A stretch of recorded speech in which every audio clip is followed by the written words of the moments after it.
Hello, lockdown 2020. How's the first week gone? We're very lucky, we've got the beach right at the end of our road, so we've just gone for a walk down the road and we're just popping down for a walk on the beach. I've got my two here just playing with some sticks. This is absolutely gold for my guys because they're used to doing about 10 k's a day, so for them to be able to stretch their legs is just heaven for them.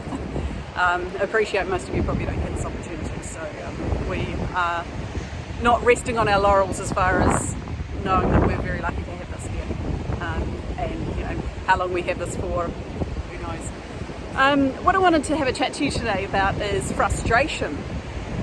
Frustration, it's a very human emotion, and in the dog world it is one of the biggest things as humans that we can experience. When we're training a dog, there's so many things that go into teaching them the behaviours that we need, putting the structure in place that we want, setting expectations, but also showing them how to live in our world, really.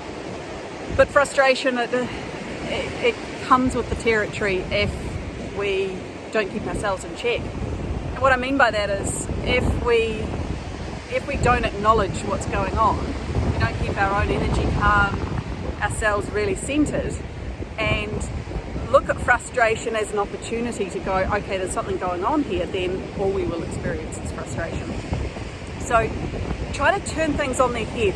If you are getting frustrated that your dog's not listening, they're pulling on leads, they're not doing anything that you want them to do, their behavior around the home isn't up to scratch, really not what you want, they might be jumping on people, they might be jumping up on benches, go back a few paces.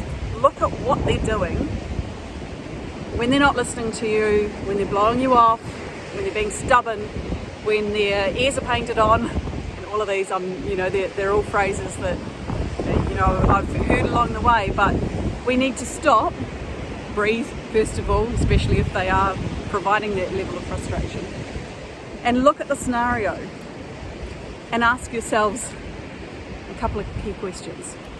Does my dog understand what I'm asking them? If I'm asking them to stop, do they understand that they need to stop? If I'm asking them not to pull, do they know how to do that?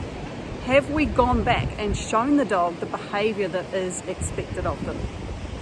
If we have we taught it to a level enough that the dog is fixing it in here, that they can actually think things through themselves, understand what we're asking of them, understand the behaviour that's expected, and performing that behaviour?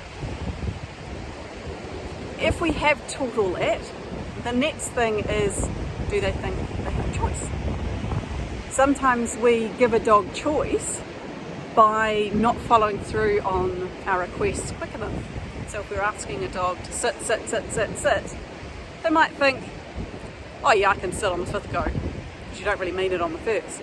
So if we're not following through and asking them to sit on that first go, that's one of the outcomes. You'll also get a dog like Gus. He's a prime example. He's just going for a run around Nellie at the moment with the six.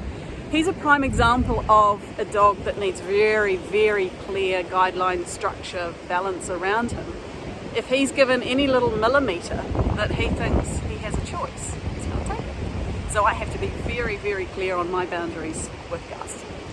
But equally, he tells me that if he isn't understanding something, he'll give me a particular look, or he might give me a whine to say, I don't understand what you're asking, please explain. So I have to check myself and go, okay, right, what have I not communicated to you here? What have I not been clear about? Where can I simplify things, or have I given you mixed messaging? Have I asked you to do something and expected another behaviour? Or taught you something where you've offered a behaviour and you now think that's the behaviour that is being asked for in this circumstance? So go back a few paces. You might have to, if you think you have taught a recall, for example, go back and break it down a few paces in your backyard. Make sure that your dog is coming on every single recall. If they're not, you go and get them. Not to the point where you're chasing them. If you chase them, they'll think it's a game. But you go and get them, bring them back very calmly to the point that you ask them to, and start again. If you're experiencing those levels of frustration, try to look internal. See how we can help our dogs better. Look at the communication that we're offering. Once we've taught those behaviours, then apply words that are very clean and simple and clear, easily understood. Think about if we went to France, we didn't know the language, and people are trying to talk to us. Big long sentences don't really mean anything unless someone's either taught us what the words are, taught us what the meaning is behind those words, or is acting as a translator between us and that world. So next time you get frustrated, try to pause and try to not look at your dog as performing a particular behaviour or being bad or naughty or just blowing you off. Go back and think, have I taught it? Have I taught my dog what it needs to do?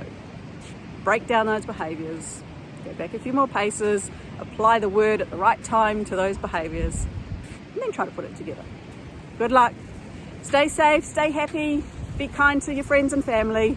I know it's very hard being in your own little bubbles and not getting to see the people that we love and care about, but we can do it. We can do it. Save lives. Take care. See ya.